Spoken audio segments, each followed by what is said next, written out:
This episode is brought to you by Our Daily Bread Ministries, a global media organization that makes the life-changing wisdom of the Bible understandable and accessible to all.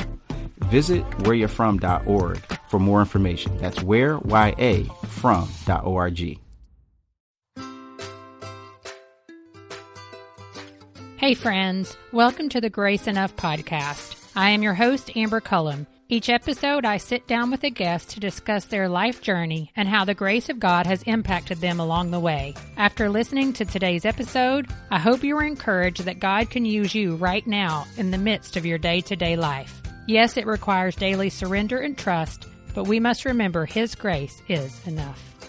Welcome to another episode of Grace Enough Podcast. Today on the show, I chat with mother-daughter relationship psychologist Dr. Michelle Deering. Dr. Deering's book, What Mothers Never Tell Their Daughters, is written from the perspective of a daughter, a mother, and a psychologist. Today, we talk all about navigating that relationship. Listen to what Dr. Deering says is one common mother-daughter experience that shapes the way they see each other, which ultimately influences how they communicate with one another. How moms and daughters deal with their experiences of difference is key in terms of, like, for instance, the first time that a mom will notice that her daughter is doing something that's different than how she would think it ought to be done, and how that mom reacts to that, and in turn how the daughter responds to that or reacts to that. That then starts a certain dance between the two of them, because ultimately what a daughter wants is to feel accepted and loved. But in our maternal, we have years of experience kind of thing, we're quick to say, no, don't do that. Okay, and then have a response that it can be unintended. So there's that experience of difference. After today's episode, I hope you will be encouraged to take the next step toward healing either the broken mother-daughter relationship you're experiencing or maybe another relationship. Good morning, Dr. Deering. Thank you so much for taking the time to sit down with me for the Grace Enough podcast. I'm so glad to be here with you, Amber. I'm really excited to be here. Will you take a moment and go ahead and introduce yourself, your family, and what you do to our listeners? Again, my name is Dr. Michelle Deering. I am a mother-daughter relationship consultant. I'm a licensed psychologist, author, and keynote speaker. And I've been practicing in the mental health field for over 20 years. That's what I do professionally. Personally, next month we'll be celebrating our 27th year of marriage to my BFF. And this past weekend, well, actually, a couple months ago, we newly minted our twin daughters who turned 18. And this past weekend, they graduated from high school. Wow. So that's that. You're almost an empty nester. Almost an empty nester, though I'm having some parts of it now because they're at a beach trip with some friends. So this is the first time our house has been empty. Oh, my goodness. That's the transition. Then spiritually, I've been walking with Christ for over 35 years. And actually, when I was thinking about being with you on the show today, and I'm really going to date myself. There's a Stephen Curtis Chapman song. I love Stephen Curtis. Oh, okay. Where it's the great adventure, and all I kept hearing was "Saddle up your horses," and in God's amazing grace. That's the thing that's kind of just been typical of my walk with the Lord. Just realizing that when I didn't know Christ, life was kind of boring, and in addition to a whole bunch of other things going on. But once I met Him, it's just been one adventure after the other, and truly His grace has been sufficient. I love to hear that, because so often people think that a relationship and walk with Christ is boring, and I'm like, oh, no, it's not. No, it isn't. It's far from boring. It's maybe a little more excitement than you bargained for, right? I got on that horse, man. That's right. There's a lot of surrender involved too, but that's not a bad thing.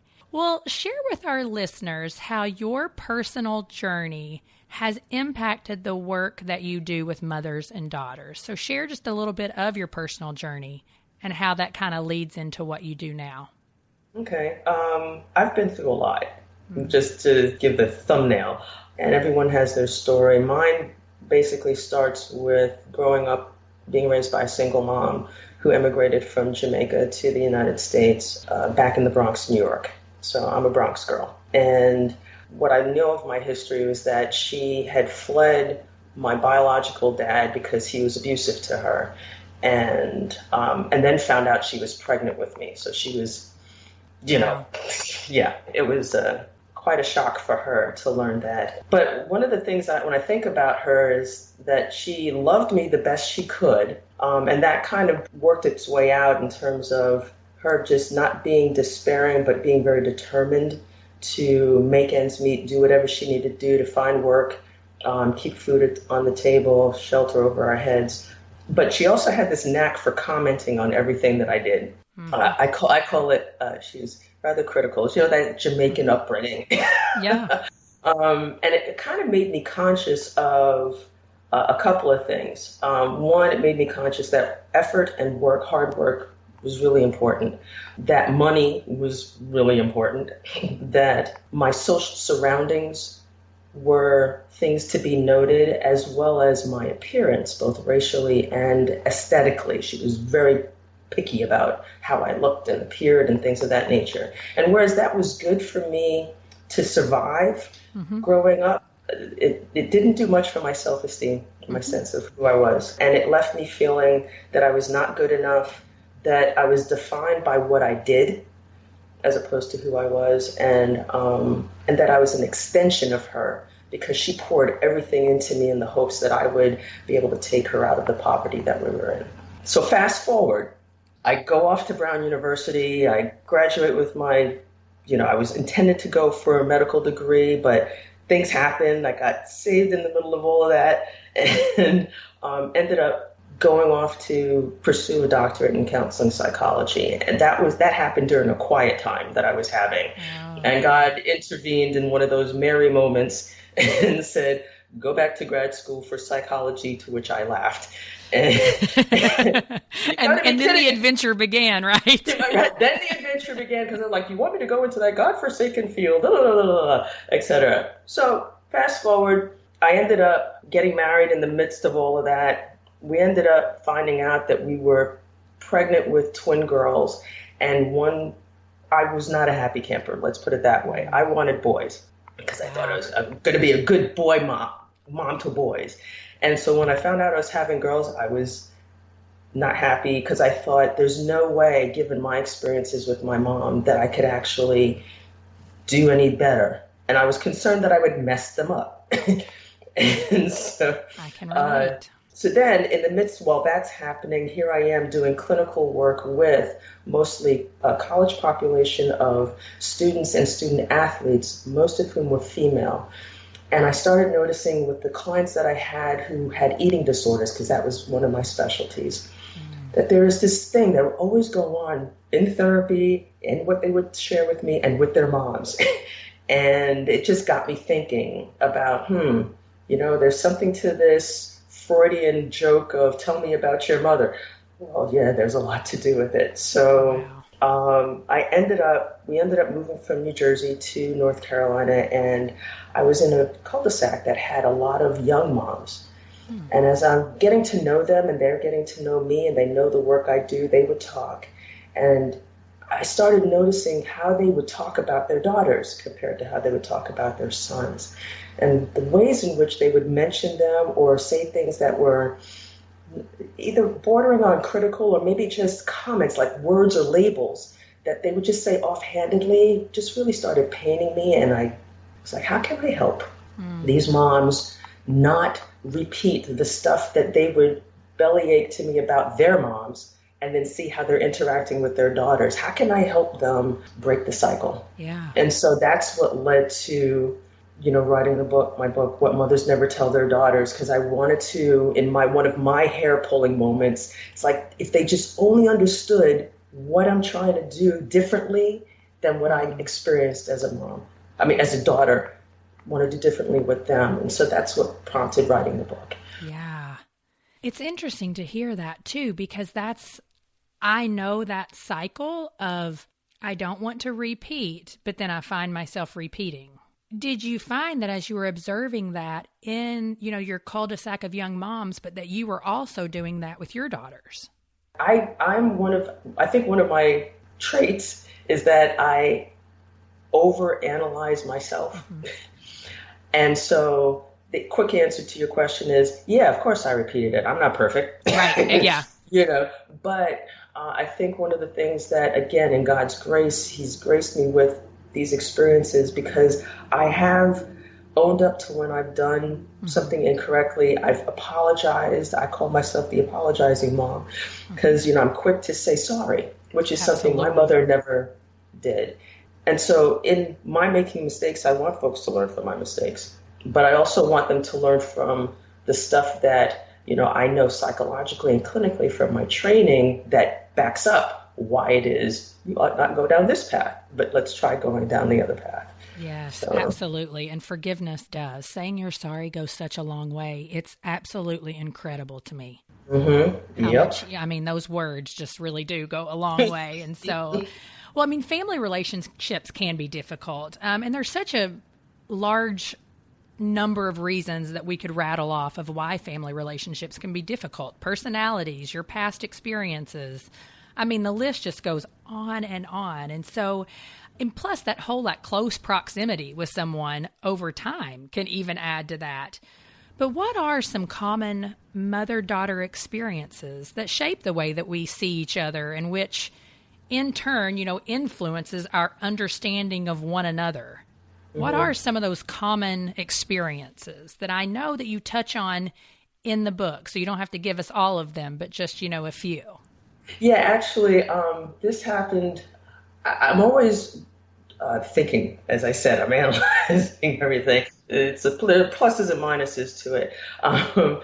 First, let me say that no mother-daughter relationship is the same. Like nothing's cookie cut. Exactly. So take that as a base. But what I found is two things. One is how moms and daughters deal with their experiences of difference is key. In terms of, like, for instance, the first time that a mom will notice that her daughter is doing something that's different than how she would think it ought to be done, and how that mom reacts to that, and in turn, how the daughter responds to that or reacts to that, that then starts a certain dance between the two of them.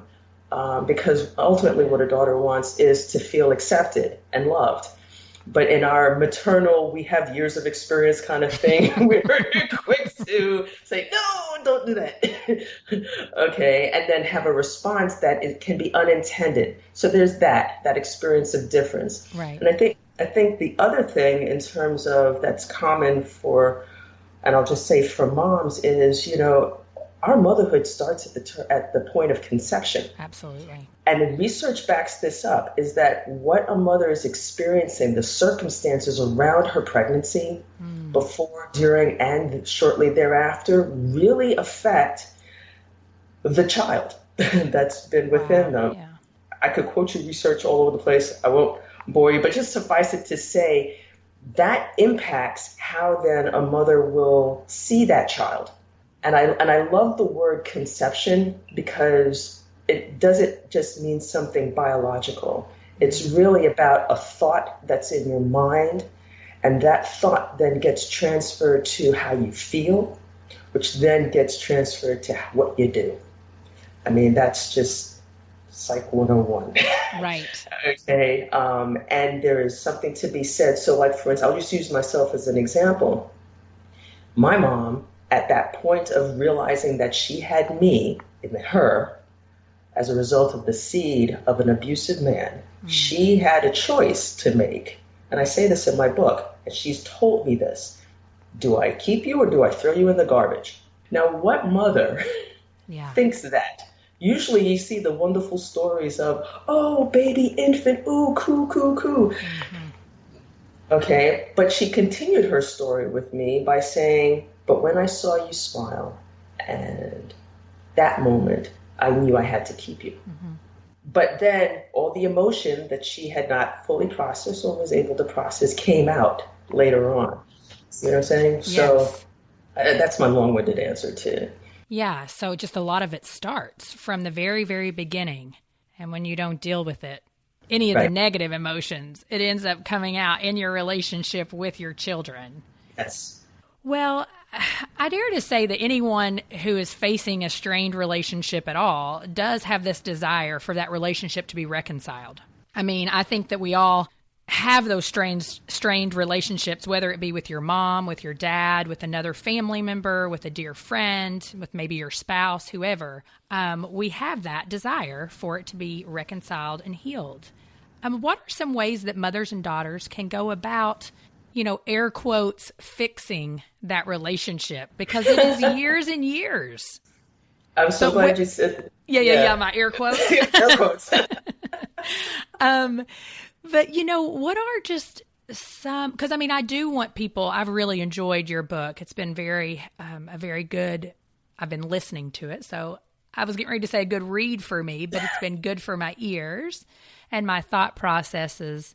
But, just what are some of those ways when you first just think, I know I'm in a broken relationship, a painful relationship with my mom? I've been up and down the East Coast, talking about my book and stuff like that. And I get overwhelmed. And it's a weird kind of overwhelmed when moms just come to me and tell me what it is that they're hurting in, and or daughters who, whether they're young adults or just a little bit older, do that look. I call it where like their eye goes up to heaven sideways, and it's at the mention of their mom. So, with that said, the whole quotation around fix it, I think there's an element, and again, this is not to be to say anything negative about the body of Christ, but I think sometimes there can be this expectation that reconciliation is the definite goal. Reconciliation actually takes two. And there's this term, two to tango. Absolutely. And it's the same way that God deals with us. It's like Jesus died on the cross. It's out there for everyone. It's available. Okay, so with that said, the fix really does take two if you want the full reconciliation, but sometimes that might be just one, where you're just coming to terms with some things. And this brings me to my second point, the whole deal with the plank in your own eye so that you can address the speck in the other person's eye. Mm-hmm. But really, notice the size difference. Plank in eye, speck in other person's eye. So really, it's about the first step to fixing it would be for a mom or daughter to really just kind of look at themselves and say, okay, what have I contributed to this? What role do I play in this? Or if, say, it's been an abusive relationship between the mom and the daughter, what's going on with me as it relates to this? So really, it's about taking stock of the plank and then realizing that change is possible, but it may not look the way you think it's going to look. Okay, so for instance, I'm thinking about a particular client. I'm just going to call her Allison. Okay, her mother was very neglectful and verbally abusive towards her. And in the work that I've done with her, with the daughter, has been her grieving the fact that the image and the desire that she had for what a mom-daughter relationship would look like is not going to happen. Mm-hmm. But that she herself could reparent herself. Okay. By learning ways to talk to herself the way she wished her mom had. Aha. Okay. Okay. Now, working with this person, it's taken a few years, okay, because of a bunch of other things. Right. But I can say now that she is actually said to me 2 weeks ago, she said, I am really an awesome person. And I am, because she's a parent. Yes. I am a good mom. And that took a lot for her to do that. Years. Now, there are 2 chapters in my book, chapters 14 and 15, that talk about some practical things. One of the ones that I mentioned for both moms and daughters is to thank the other person. Thanking someone takes you through the process of pausing to actually acknowledge something positive. Yes. And to be grateful. Yep. I think at one point I say in the book, if you're a daughter reading this part of the book, just know that I mentioned in the mother section that she needs to thank you for being her daughter, and vice versa. Right. So I think an attitude of gratitude goes a long way. Somewhere, even if all you can be thankful for is that she gave you life and that you're here, start there. Yeah, and it requires humility. Yes. To go to someone and do that. Oftentimes, if you're in a strained relationship. Well, it's interesting because. So I was talking to a friend this morning as I was dropping my children off, and she was like, so who are you interviewing today? Because she's picking up my kids from VBS. Uh-huh. And I told her, and she asked me, she said, oh, well, I wonder what, she would say about, yes, it takes these two people. It takes two people acknowledging that there's a problem for there to be true reconciliation. But it's so hard when you're one willing to do it, but whether you're the mother or the daughter, on the opposite side, they're not willing to take that step. And so is that where it comes in, like you said, with your client here recently, where you just have to really learn to parent and love yourself in a healthy way and know that you've admitted your part in the problem and then just move on? Because how does that work? Yes. Everyone is different, but I hear that. And I would say there's a point at which, for some, there might be a point at which you've done all you can do. And I think that's one of the things that Christians have at their disposal that non-Christians don't, in that they have a God who loves them, who they can pray to, because we don't see all the stuff that he's doing in the hearts of people. We have no idea. I have a friend who grew up Hindi and came to Christ on fire for Jesus, and parents are not. But now that she's in a role of taking care of her mom, and all the prayers of the saints and all of us who've been praying for, and the different changes where the mom will actually ask her to pray for her, different things like that. I mean, God is big. We have no idea. But if we just stay true to what can we do now as the individual daughter or mother to actually still be walking in what you know to do as a follower of Christ, meaning, and I have to quote Ma Jackson, who I mentioned in my book, where she said, girl, love covers a multitude of sin. You just got to love. Yeah. And maintain there's no way. Faith that God really can change hearts. And I think that can be the really hard thing when you're talking years and years and years of both sides of the relationship being broken, and even getting to a point personally of being able to admit my own fault in relationships. It's hard to maintain faith that there'll ever be change on the other side, but that is part of it, loving and maintaining faith. Yes, and keeping the hope. God, I know there are people who've written books on, does God disappoint and stuff like that. I'm not going to get into that, but all I will say is he's put a hope in us, and the answer to our prayers might not take the form that we're expecting. But if you can keep a larger perspective of you're planting seed for generations from now. And that's the thing that, because my heart is for young people. I've written a book about moms and daughters, but I didn't understand what it was that God wanted me to do with regards to the book. Right. Until it's like, moms, really? Daughters, what? But it's really about helping the moms parent the next generation, because it's that next generation that's then going to go further on. So even if, I'm talking to your listeners now, if you're at a place where you're doing what you need to do, and nothing seems to be budging or improving and whatnot. If you can just stay the course and keep at it, know that even you yourself, when God is showering love on you, have had your moments.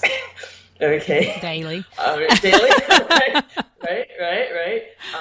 But that even if you don't see it this side of the curtain, you're passing on a pattern that it will break a cycle later on.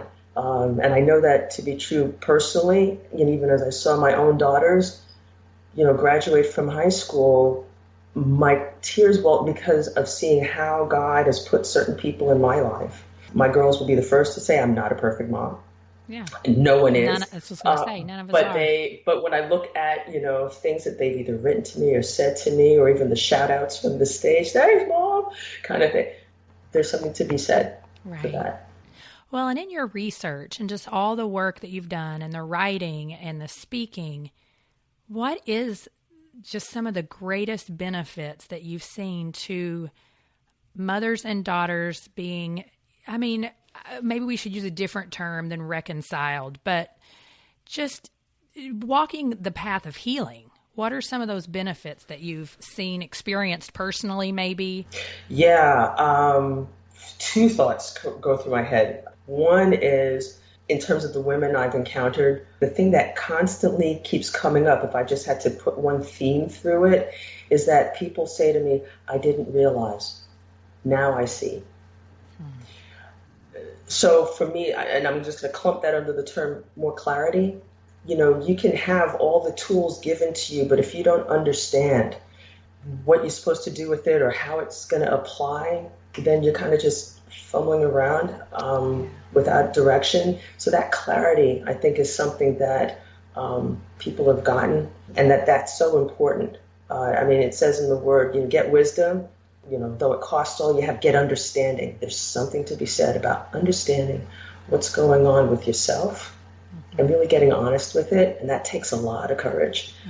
So then being able to walk in that light of that understanding. So that's the first thing. And then the second thing that popped into my head, because I was thinking about different parts where I was writing the book, and you've obviously listened to the book. There are difficult chapters. Yeah. And I remember I was on a roll. I was writing, and then got to that chapter. And I remember writing, my tears are coming down, and then I paused and I said, Lord, I got to stop. And he's like, yeah. And I was like, do you really want me to go there? And he's like, yes.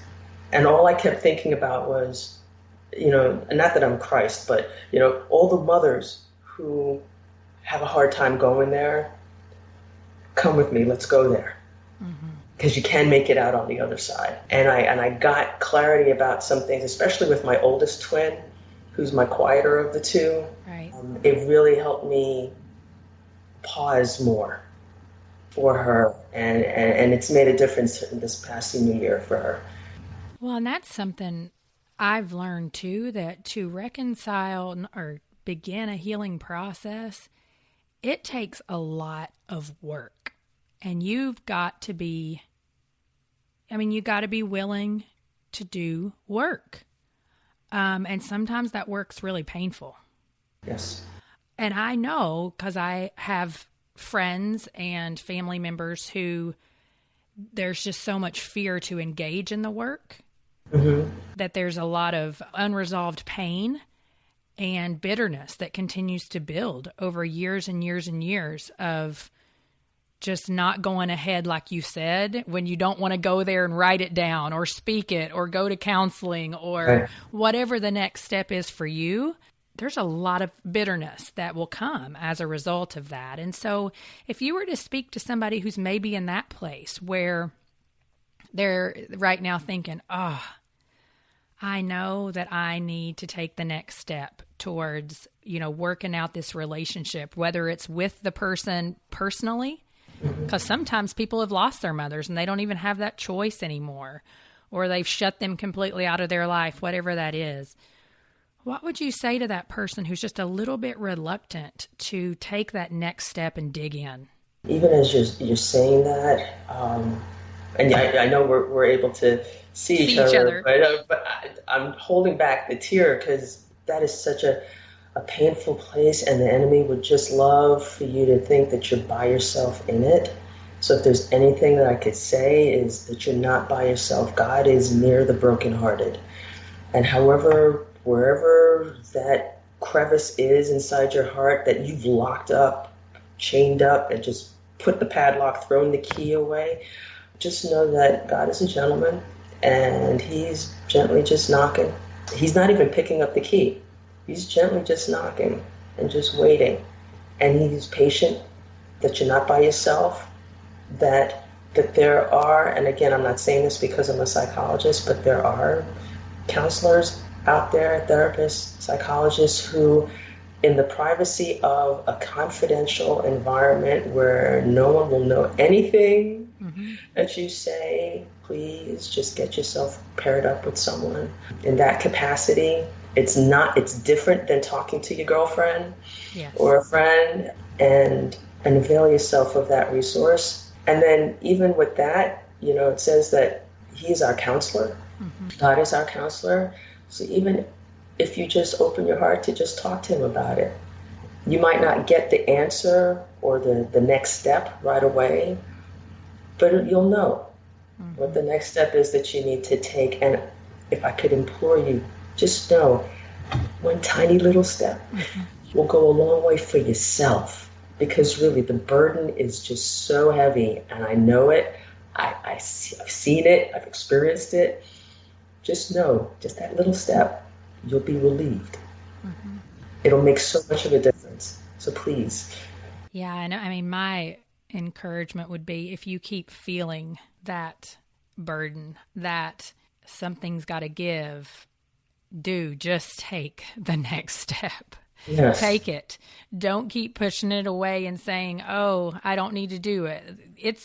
That's the Holy Spirit speaking to you, saying, take the step.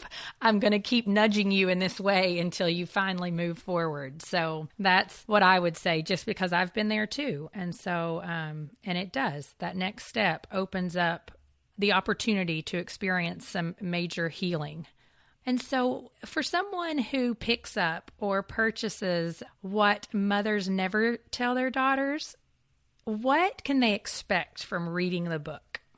How is it kind of broken up? I mean, you've told us a lot, but sometimes we want a little more. Okay. Well, the book is the only one out there that addresses this topic from three voices. You'll hear the voice and perspective of me as a daughter. Then the perspective is me as a mom of twin daughters. And then at different points in time, I put on my clinical hat and make observations about it. But it's not done this is not a psych book, please. Right. It's more of a personal story. A personal story that has, not just my story in it, but I splatter in different client things. But it's intended to be sort of conversational, sort of like the way you and I have been talking today.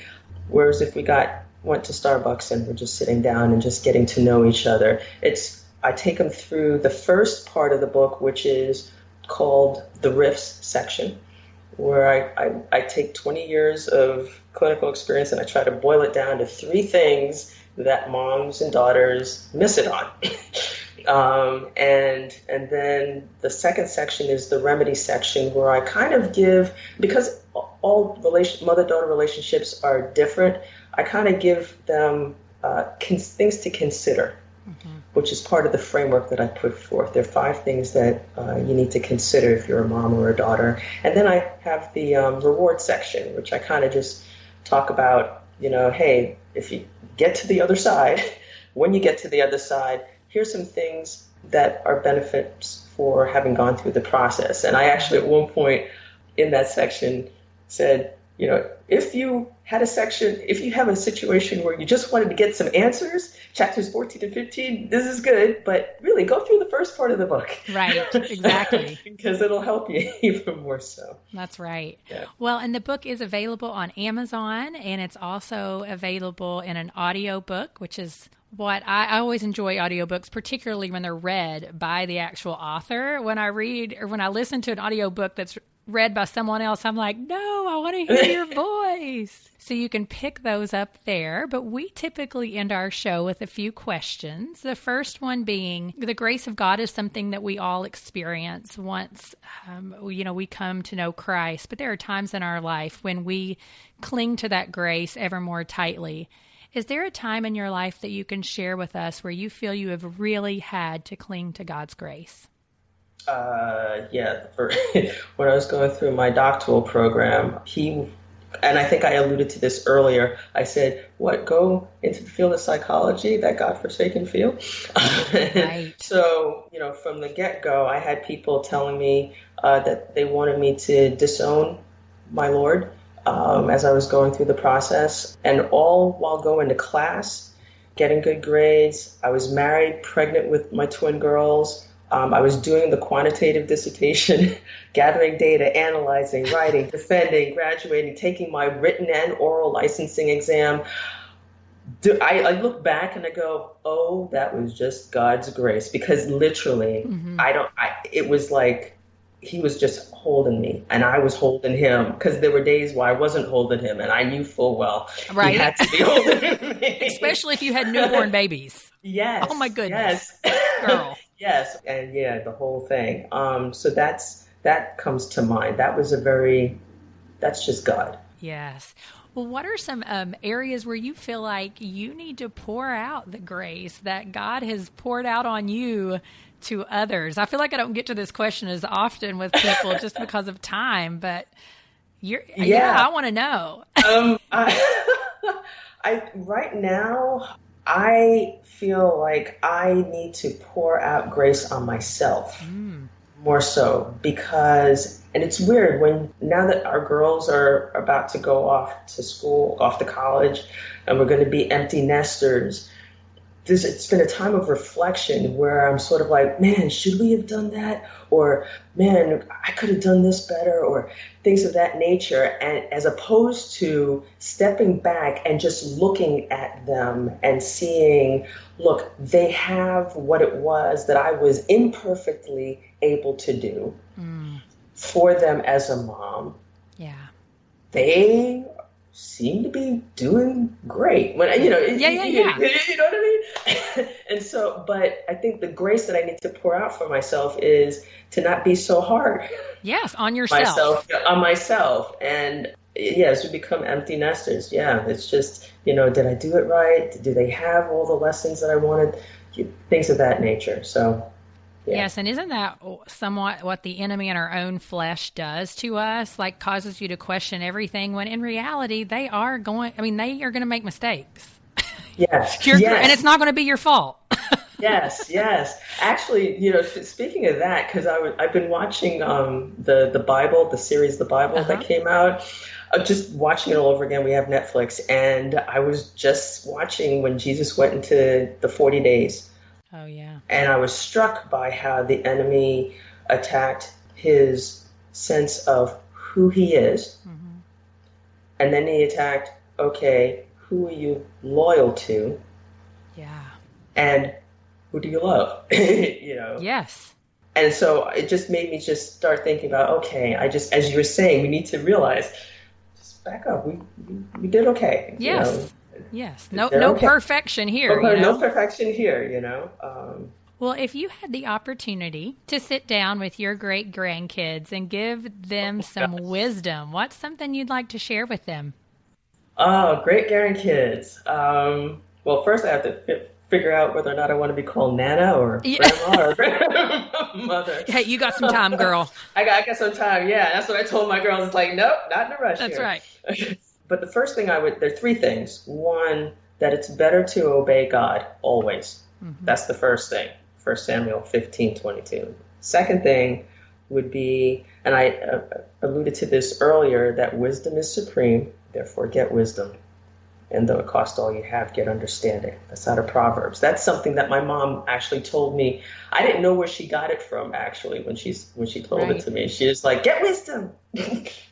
She may not have known where she got it from. Sometimes that's like it gets passed down to us, right? Right. And then the last thing, because everything I do is I'm thinking legacy, but I want them to know that I love God and that I sought to apprehend all of that which he apprehended me for in Christ. And that's been my life verse, Philippians 3:12. Wow. Yeah, Granny loved God. I'll make a t-shirt. Can't go wrong with God. Well, Dr. Deering, I so appreciate you being here today. I encourage anybody listening to just check out the book. You can find it on Amazon, and I'll also link to it in the show notes. Is there anywhere that we can find you on the web? I know you have a YouTube channel. Yes, it's listed. See, this is how bad I am. In terms of the actual URL, it's listed under @lightbulb moments, but it's spelled differently. I'll make sure that I put it. I think, if you can just put that in it, because it's spelled differently in the show notes, that'd be great. But then on Facebook, I'm listed under Curative Connections @Curative, CURATIVE, Connections with an S on the end. And then my website is www.curativeconnections.com. And I believe I'm just getting onto Instagram, so don't follow me on Instagram. Okay, all right. I have some followers, but I'm still working on that part. I'm getting up to speed in this age of information. I know, right? The tech age. It's crazy. Well, thank you so much for your time and your expertise. I appreciate it. Yes, no problem. I'm sure I just enjoy spending time with you and actually get to hear you and see you. Yes, absolutely. Thank you for listening to today's episode. Resources, links, and quotes from today's conversation can be found at graceenoughpodcast.com under the Show Notes tab. If you are enjoying the show, I would like to ask you a few favors. Number 1, make sure you are subscribed to the podcast. You can head over to Apple Podcasts, Stitcher, Spotify, Google Play, and iHeartRadio. Clicking that subscribe button helps to make sure you never miss a new episode of the podcast. Number 2, if you enjoy the show, would you take a moment to leave a review on iTunes? Those reviews help me to know how the show is impacting you. And number 3, the best way to grow is for people like you to share it with your friends. Will you share your favorite Grace Enough podcast episode via text, email, or social media? Again, I'm so grateful for each one of you who listen week in and week out. Thank you for listening to the Grace Enough podcast. Tune in next time.